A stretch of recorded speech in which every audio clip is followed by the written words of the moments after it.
petróleo é nosso. Ou não?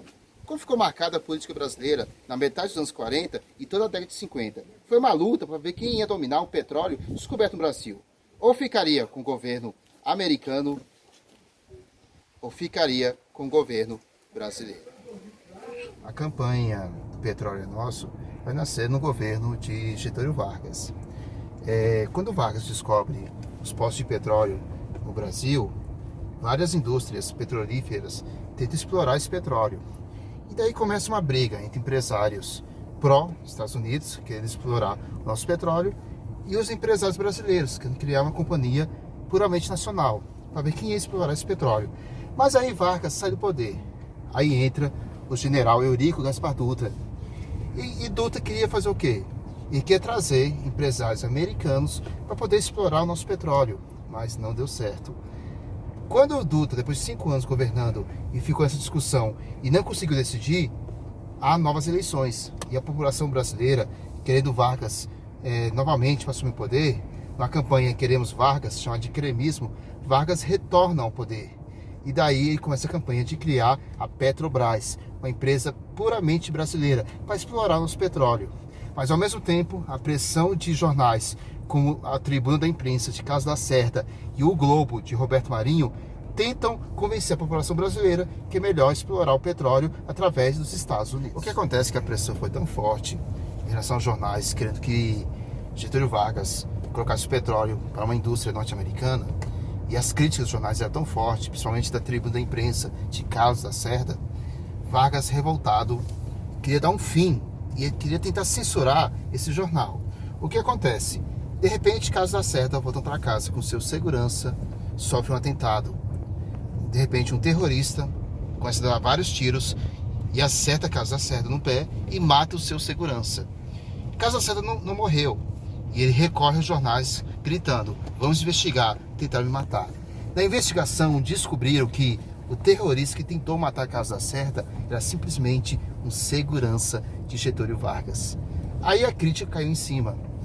Não, Getúlio Vargas é assassino, tentou matar Carlos Lacerda. O que fazer agora? Então, Getúlio Vargas, com medo de perder o poder, falou: só sai do poder morto.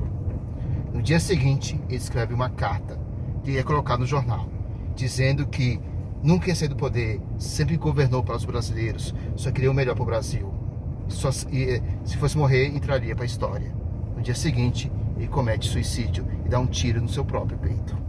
Com a morte de Getúlio Vargas, a população brasileira ficou muito sensibilizada e começou a pedir políticos que fossem mais pró ao Brasil, mais ao desenvolvimento brasileiro. Então essa pressão de políticos que fossem mais liberais, mais pró-Estados Unidos, acabou perdendo força. E assim vai estar o próximo presidente brasileiro, que vai ser Juscelino Kubitschek, considerado um dos melhores presidentes que o Brasil já teve. Mas para ele chegar no poder não foi fácil. Por quê? Naquela época, a campanha eleitoral, o processo eleitoral, quem ganhava a eleição, quem tivesse a maioria dos votos. Hoje não.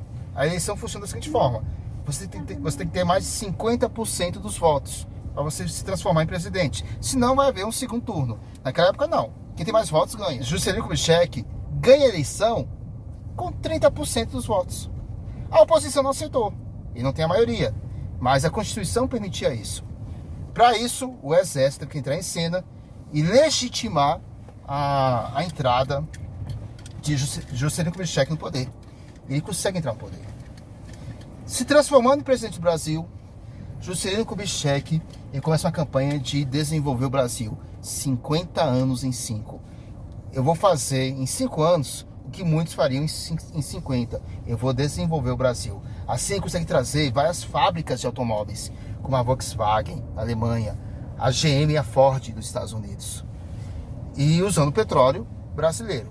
Mas no meio dessa campanha eleitoral, Juscelino Kubitschek prometeu construir uma nova capital. Já estava previsto na nossa Constituição que o Brasil tinha que ter uma nova capital no meio do Brasil, para poder juntar todas as regiões. Pois a capital do Brasil ficava no Rio de Janeiro e ficava muito afastado do Norte, Nordeste e do Centro-Oeste. Daí Juscelino Kubitschek, como prometeu, teve que cumprir. Pegou milhões de dinheiro emprestado com bancos internacionais e começou a construir Brasília, uma empreitada enorme, uma cidade no meio do nada. E o resultado, a nossa capital maravilhosa, a primeira cidade planejada, modelo para o mundo todo. Eu espero que vocês tenham gostado dessa aula. Não esqueça, dirigir com cinto e com segurança. Valeu, caríssimos, e um bom descanso, um bom estudo.